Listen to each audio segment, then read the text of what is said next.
menyajikan kepada Anda embun-embun ilmu yang terpendam dalam luasnya khazanah Islam. Selama perjalanan dakwah Rasulullah SAW, beliau dan para sahabat selalu menghadapi berbagai macam ujian dan cobaan, mulai dari penyiksaan, pengusiran, hingga pembunuhan. Berbagai ujian tersebut selalu dihadapi dengan penuh kesabaran. Bahkan ketika periode Mekah, Rasulullah SAW dan para sahabatnya menahan diri untuk tidak menghadapi kekerasan dengan kekerasan serupa. Mereka tidak mengangkat senjata meski berbagai penyiksaan orang-orang kafir Quraisy terhadap sahabatnya harus berakhir dengan kematian, seperti yang dihadapi keluarga Yasir. Ketika Rasulullah SAW dan para sahabatnya hijrah ke Madinah, teror dari orang-orang yang tidak suka kepada Islam bukannya berkurang, malah semakin hebat. Bahkan tak jarang musuh bersekutu dan menyatukan kekuatannya untuk menyerang dan meneror Madinah. Belum lagi ancaman pengkhianatan yang dilakukan oleh suku-suku Yahudi yang mendiami perkampungan dekat Madinah menjadi ancaman serius komunitas Islam yang baru mulai menggeliat tumbuh. Salah satu senjata paling ampuh menghadapi ujian dan cobaan ini adalah dengan selalu tersambung dengan Allah melalui doa yang tak pernah henti dipanjatkan. Bahkan Rasul mendoakan dengan doa-doa khusus yang dilakukan di dalam sholat. Doa-doa inilah yang disebut dengan doa kunut nazilah. Secara bahasa memiliki banyak makna.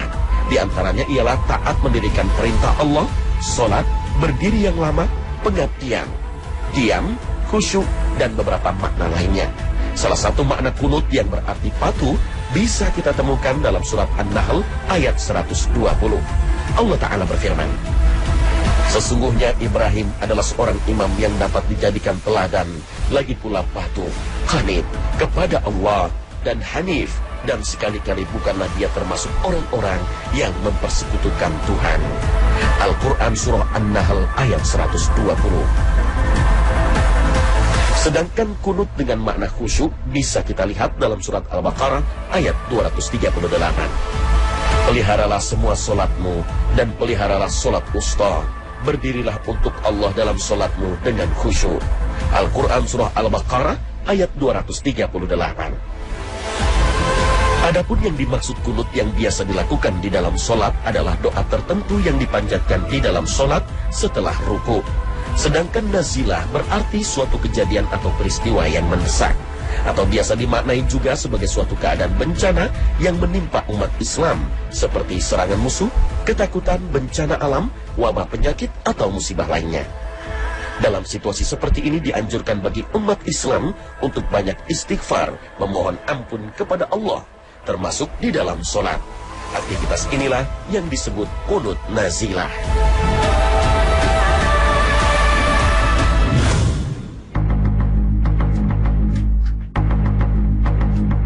Doa kunut tidaklah termasuk rukun sholat, sehingga tidak dalam setiap sholat 5 waktu dilakukan kunut.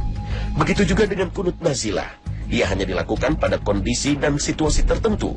Ada beberapa peristiwa yang dihubungkan dengan terjadinya kunut nazilah pada masa Nabi SAW.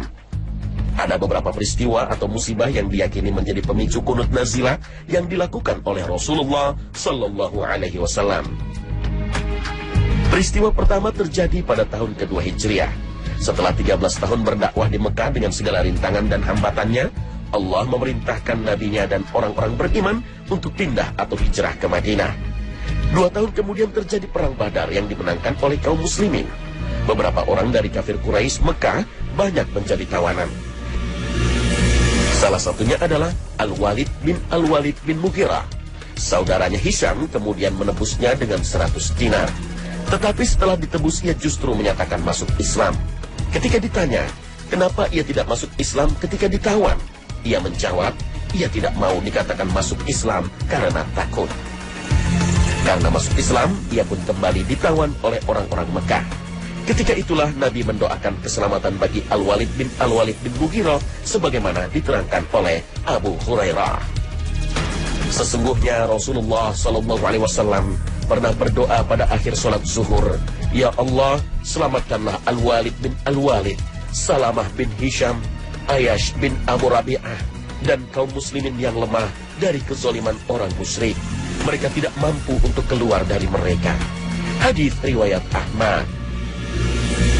Nama-nama yang disebut Rasul Shallallahu Alaihi Wasallam dalam doa kunut nazilah tersebut adalah orang-orang Islam yang masih ada di Mekah. Mereka ditindas dan berada dalam tekanan kaum musyrikin. Doa Nabi Shallallahu Alaihi Wasallam pun dikabulkan Allah Subhanahu Wa Taala. Al-Walid akhirnya dapat meloloskan diri dari tawanan itu dan bertemu dengan Nabi Shallallahu Alaihi Wasallam ketika Umrah Al-Qadha. Peristiwa lain terjadi ketika Perang Uhud. Pada perang ini kaum muslimin terdesak dan mengalami banyak penderitaan. Banyak tokoh utama sahabat yang gugur. Salah satunya adalah sahabat sekaligus paman Rasulullah Shallallahu Alaihi Wasallam, Hamzah bin Abdul Muttalib. Rasulullah Shallallahu Alaihi Wasallam sendiri mengalami cobaan yang berat pada perang ini. Beliau mengalami luka yang cukup serius.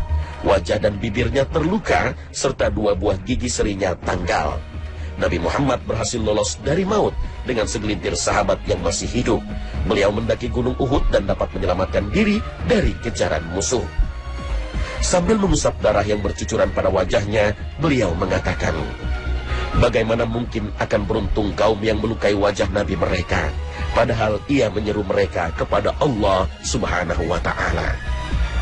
Menurut salah satu riwayat, peristiwa inilah yang menjadi penyebab turunnya ayat 128 surat Ali Imran.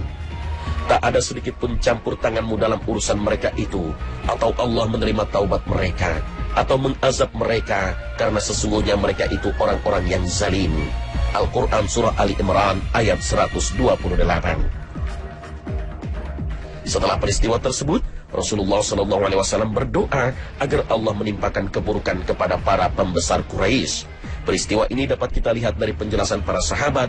Dari Ibnu Umar, ia menceritakan, sesungguhnya Nabi SAW pada sholat subuh ketika bangkit dari rukuk mengucapkan, Allahumma Rabbana walakal hamdu. Kemudian berdoa, ya Allah, laknatlah si fulan dan si fulan. Maka Allah menurunkan ayat laisa laka minal amri. Hadis riwayat Bukhari. Dalam riwayat Imam Ahmad dijelaskan siapa saja orang yang disebut Rasul dalam doanya tersebut. Mereka adalah Harith bin Hisham, Suhail bin Amr, Safwan bin Umayyah. Tak lama setelah itu, turunlah surat Ali Imran ayat 128 yang menerangkan bahwa tidak ada kewenangan bagi Nabi SAW untuk menentukan nasib mereka. Bahkan beberapa di antara mereka bertaubat dan masuk Islam. Peristiwa berikutnya berkaitan dengan Bani Lihyan. Mereka meminta kepada Rasulullah SAW agar mengirimkan para mubalik yang akan mengajar mereka agama. Rasulullah mengirimkan 8 orang sahabatnya yang dipimpin Asim bin Sabit. Tetapi mereka dikhianati dan dibunuh dengan cara yang kejam. Di sumur milik Bani Huzail di daerah yang disebut Ar-Rajim, beberapa orang yang masih hidup ditawan dan dibawa ke Mekah untuk dijual. Peristiwa yang paling sering dikaitkan dengan sebab terjadinya kunut nazilah adalah peristiwa pembunuhan terhadap para sahabat, pengajar, dan ahli Quran di Bi'ru Ma'unah. Peristiwa tersebut terjadi pada tahun ketiga Hijriah, tepatnya di bulan Safar, hampir bersamaan dengan peristiwa di Rajib. Para sahabat yang terbunuh merupakan utusan Rasulullah kepada penduduk Najd untuk mengajarkan Islam kepada mereka. Para sahabat pilihan Rasul tersebut, mereka merupakan para qurra, ahli Al-Quran, rajin ibadah dan banyak bersedekah. Mereka dikhianati dan dibunuh secara licik. Peristiwa bermula ketika Abu Barra Amir bin Malik datang menemui Rasulullah SAW di Madinah. Kedatangannya ke Madinah dalam rangka menyatakan keberpihakan sukunya kepada Madinah. Rasulullah mengajak Abu Barra masuk Islam. Ia tidak menyambutnya, namun juga tidak menunjukkan sikap penolakan. Kemudian dia mengatakan, wahai Rasulullah, seandainya engkau mengutus sahabat-sahabatmu kepada penduduk Najd untuk mengajak mereka kepada Islam, aku berharap mereka akan menyambutnya. Beliau SAW berkata, aku mengkhawatirkan perlakuan penduduk Najd atas mereka. Abu Barra meyakinkan bahwa ia akan menjamin mereka. Rasulullah SAW akhirnya memilih 70 orang sahabat yang ahli Al-Quran sebagai utusan menuju Najd. Mereka tiba di sebuah tempat bernama Bi'ru Ma'unah, sebuah daerah yang terletak antara wilayah Bani Amir dan kampung Bani Sulaim. Setibanya di sana, mereka mengutus Haram bin Milhan, saudara Ummu Sulaim bintu Milhan, membawa surat Rasulullah SAW kepada Amir bin Tufail, salah seorang pemuka Najd. Namun Amir bin Tufail tidak menghiraukan surat itu, bahkan memberi isyarat agar seseorang membunuh haram. Ketika orang itu menikamkan tombaknya dan haram melihat darah, dia berkata, "Demi Rabb Ka'bah, sungguh beruntungnya aku." Ia merasa sangat beruntung karena terbunuh di jalan Allah ketika berusaha menyampaikan risalah Islam kepada orang-orang Najd yang masih kafir. Tindakan membunuh utusan merupakan kejahatan besar oleh Bani Amir. Tapi itu masih belum cukup bagi Amir bin Tufail. Ia juga menghasut orang-orang Bani Amir agar mengejar rombongan sahabat Nabi lainnya. Namun mereka menolak karena adanya jaminan perlindungan oleh Abu Barrah. Dia kemudian menghasut Bani Sulaim dan ajakan ini disambut oleh Bani Usayyah, Bani Ri'l, dan Bani Zakwan. Mereka pun datang mengepung para sahabat Rasulullah, lalu membunuh mereka dalam sebuah pertempuran yang sangat tidak seimbang. Namun satu dari rombongan sahabat tersebut berhasil selamat, yaitu Ka'ab bin Zaid bin An-Najjar. Ia terluka dan terbaring bersama jenazah lainnya. Orang-orang mengira dia telah terbunuh. Ternyata dia selamat dan masih hidup hingga terjadinya peristiwa Khandaq. Mendengar tragedi pembantaian tersebut, Rasulullah SAW sangat sedih dan marah. Beliau kemudian berdoa di dalam sholat, mendoakan keburukan bagi orang-orang yang telah membunuh para sahabat beliau di Bi'ru Ma'unah. Belum pernah para sahabat melihat Rasulullah SAW begitu berduka dibandingkan ketika mendengar berita ini. Anas bin Malik radhiyallahu anhu mengisahkan, Rasulullah SAW kunut selama 1 bulan ketika para qurra itu terbunuh, dan aku belum pernah melihat Rasulullah SAW begitu berduka dibandingkan ketika kejadian tersebut. Hadis riwayat Bukhari. Kunut nazilah Rasulullah SAW untuk Bani Lihyan yang membunuh sahabatnya di Raji, beliau satukan dengan kunut yang beliau lakukan untuk peristiwa Bi'ru Ma'unah. Karena memang peristiwa tersebut terjadi berdekatan, dan berita kematian para sahabat tersebut sampai kepada Rasulullah dalam waktu yang relatif sama. Anas bin Malik menceritakan, beliau kunut sebulan lamanya pada sholat subuh, mendoakan kecelakaan atas kabilah-kabilah Arab, yaitu Ri'il, Zakwan, Usayyah, dan Banu Lihyan. Hadis riwayat Bukhari.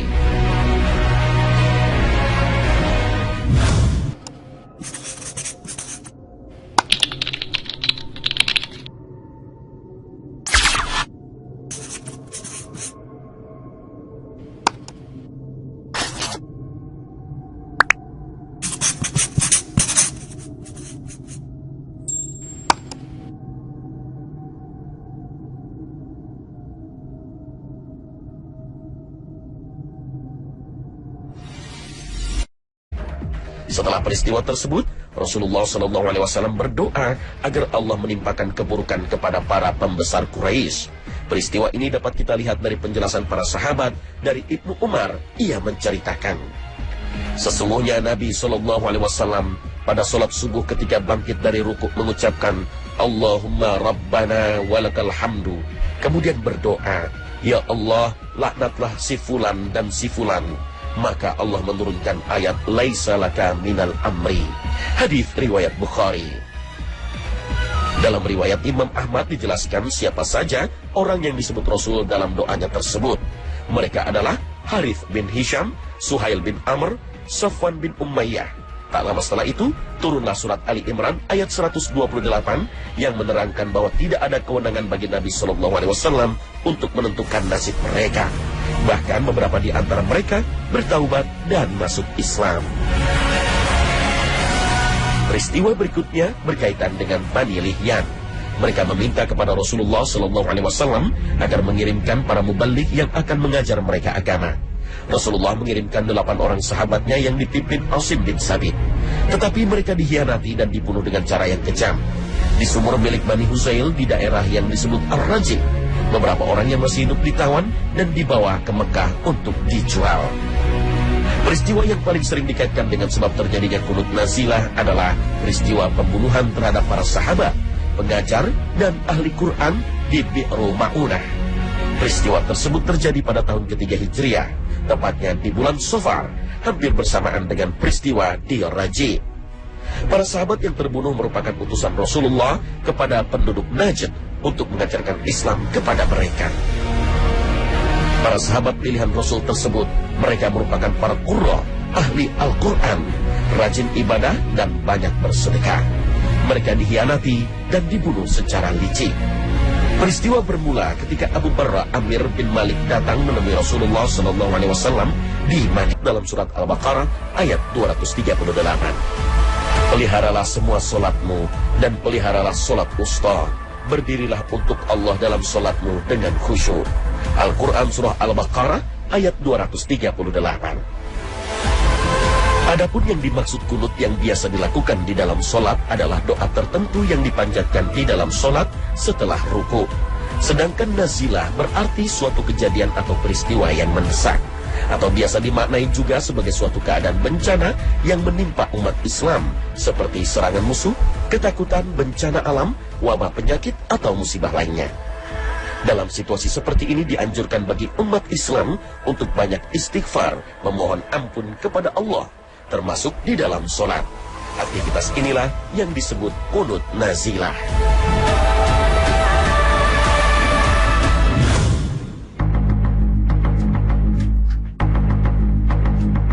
Doa kunut tidaklah termasuk rukun sholat, sehingga tidak dalam setiap sholat 5 waktu dilakukan kunut.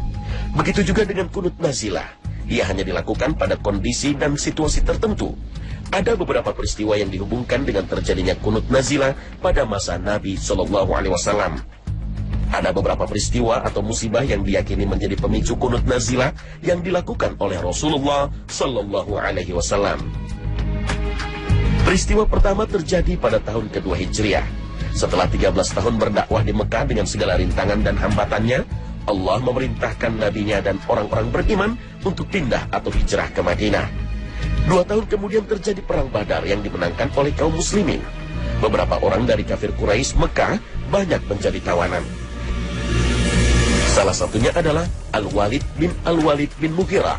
Saudaranya Hisham kemudian menebusnya dengan 100 dinar.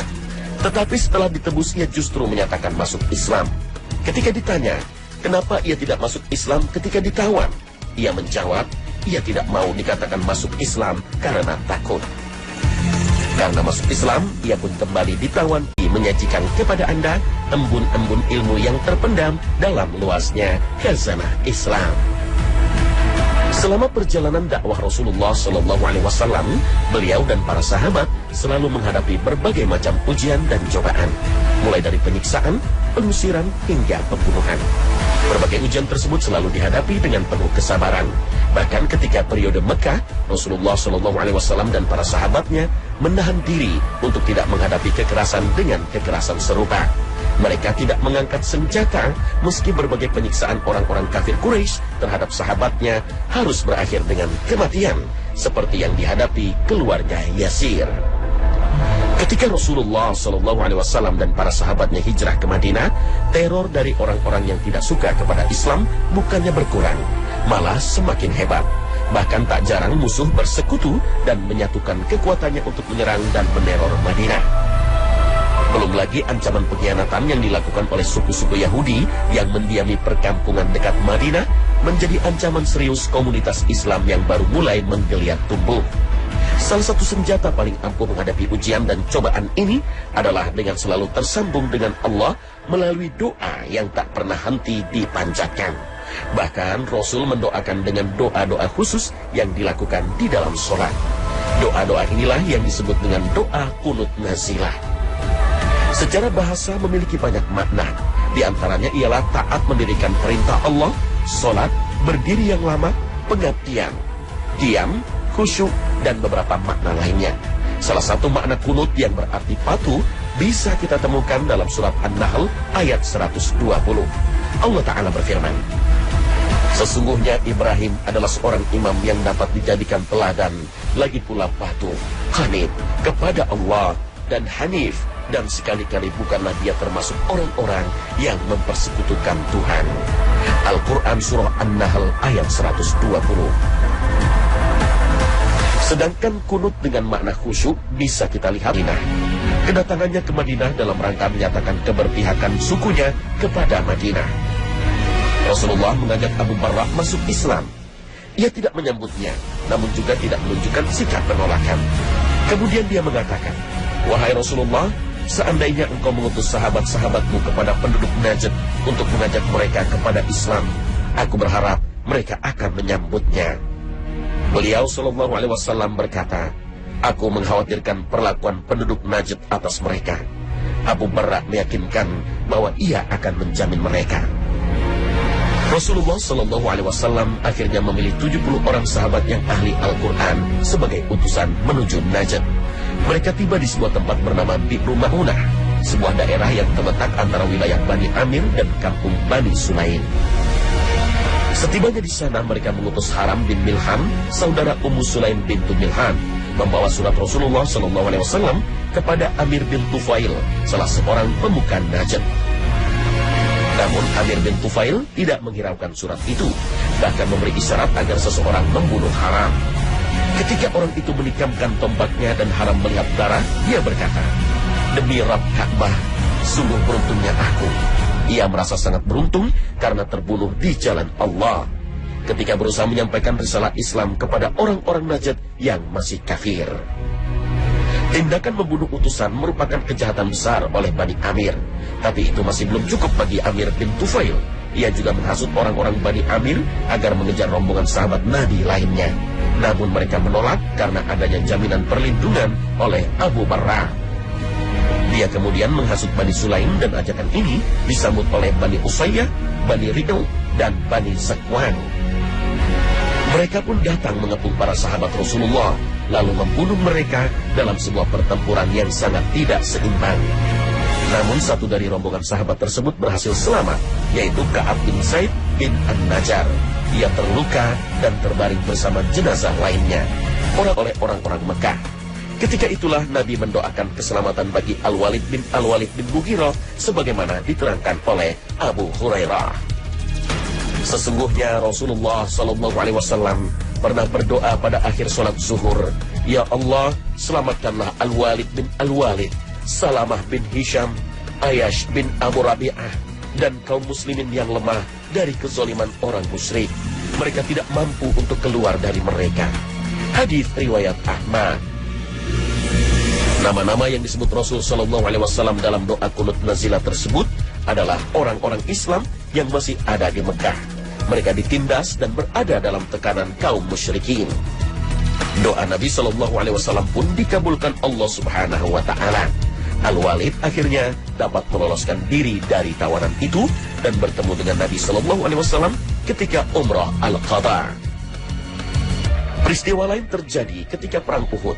Pada perang ini kaum muslimin terdesak dan mengalami banyak penderitaan. Banyak tokoh utama sahabat yang gugur. Salah satunya adalah sahabat sekaligus paman Rasulullah SAW, Hamzah bin Abdul Muttalib. Rasulullah SAW sendiri mengalami cobaan yang berat pada perang ini.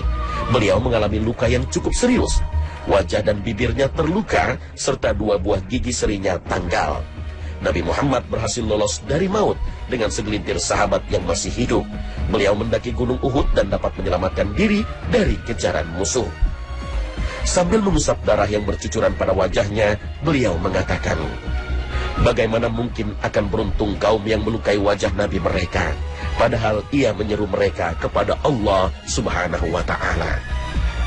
Menurut salah satu riwayat, peristiwa inilah yang menjadi penyebab turunnya ayat 128 surat Ali Imran. Tak ada sedikit pun campur tanganmu dalam urusan mereka itu, atau Allah menerima taubat mereka, atau mengazab mereka, karena sesungguhnya mereka itu orang-orang yang zalim. Al-Quran Surah Ali Imran ayat 128.